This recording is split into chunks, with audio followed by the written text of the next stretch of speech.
Welcome to Mini Foods Jaisingh. எல்லோருக்கும் வணக்கம். இன்றைக்கி நம்ம வீடியோவில் ரொம்ப எளிமையான முறையில் பால்கோவா வந்துட்டு ஒரு 5 நிமிஷத்தில் எப்படி செய்யலாம் அப்படின்னு தாங்க பார்க்க போகிறோம். ரொம்ப சிம்பிளாக வந்துட்டு இதை செஞ்சு முடிச்சிடலாங்க. நம்ம ஒரு வாரம் வரைக்கும் வச்சு கூட சாப்பிட்லாம், கெட்டு போகாது. இப்போ இந்த பால்கோவா எப்படி செய்யணும் பார்க்கலாம். ஒரு பாத்திரத்தில் 1/2 கப் அளவுக்கு சுகர் சேர்த்துக்கிறேங்க. இந்த 1/2 கப் சுகர் வந்துட்டு நல்ல தித்திப்பாக இருக்கும். உங்களுக்கு வேணும்னா ஒரு 2 டேபிள் ஸ்பூன் கம்மி பண்ணிக்கோங்க. இப்போ இதில் 1/2 கப் அளவுக்கு காய்ச்சி ஆற வச்ச பால் வந்துட்டு சேர்த்துக்கிறேன். 3 ஸ்பூன் அளவுக்கு நெய் வந்துட்டு சேர்த்துக்கலாங்க. இப்போ இதில் 1 கப் அளவுக்கு மில்க் பவுடர் வந்துட்டு சேர்த்துக்கலாம்.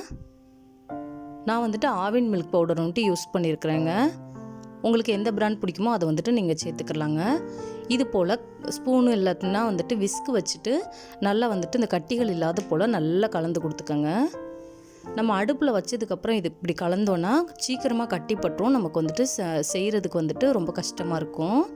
இது போல் நம்ம எல்லாத்தையுமே கலந்துட்டு வச்சு இது போல் பாத்திரத்தை வந்துட்டு அடுப்பில் வச்சுக்கலாங்க. அடுப்பில் வச்சு மீடியம் ஃப்ளேமில் தீய வச்சுக்கலாம். மீடியம் ஃப்ளேம்லேயே வச்சுட்டு இது போல் கலந்து கொடுக்கும் பொழுது அந்த சுகர் வந்துட்டு மெல்ட் ஆகிட்டு இது போல் லைட்டாக தண்ணி பதத்துக்கு வர ஆரம்பிக்கும். ஒரு 2 நிமிஷத்துலேயே தண்ணி பதத்துலேருந்து கொஞ்சம் திக்காக ஆரம்பிக்கும் பாருங்கள். இது போல் திட்டாக ஆக ஆரம்பிக்கும்.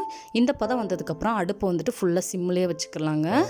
சிம்லேயே வச்சுட்டு ஒரு 2 நிமிஷம் கலந்து கொடுத்தோன்னா இது போல் நல்லா திக்காயிட்டு வர ஆரம்பிக்கும். இப்போ இந்தளவுக்கு பதம் வந்ததுக்கப்புறமா இதில் 1 ஸ்பூன் அளவுக்கு நெய் சேர்த்துக்கலாம். இந்த 1 ஸ்பூன் நெய் வந்துட்டு ஆப்ஷனல் தாங்க, நீங்கள் தேவைன்னா சேர்த்துக்கலாம், இல்லாட்டினா விட்டுறலாம். பாருங்கள், இப்போ 1 நிமிஷம் கலந்து விட்டோன்னுமே நல்லா வந்துட்டு திரண்டு வர ஆரம்பிச்சிருச்சு. இது போல் பாத்திரத்தில் ஒட்டாத பதத்துக்கு வரும். ரொம்பவும் திக்காயிடக்கூடாது. ரொம்ப திக்காயிடுச்சுன்னா பால்கோவா வந்துட்டு ஆறுனதுக்கப்புறம் இறுகின மாதிரி போயிடும். இந்த அளவுக்கு பதம் இருந்தால் போதுங்க. பாருங்கள், இந்த அளவுக்கு ஒரு கொலகொலப்பான பதம் இருந்தால் போதும். ஆறுனதுக்கப்புறம் அந்த கரெக்டான பால்கோவா பதத்துக்கு இருக்கும். அவ்வளோதாங்க, சுட சுட பால்கோவா நம்ம வந்துட்டு ஒரு 5 நிமிஷத்தில் ரெடி பண்ணி முடிச்சாச்சு. இந்த வீடியோ பிடிச்சிச்சுன்னா லைக் பண்ணுங்கள், கமெண்ட் பண்ணுங்கள், உங்கள் ஃப்ரெண்ட்ஸ் அண்ட் ஃபேமிலிஸ்க்கும் ஷேர் பண்ணுங்கள்.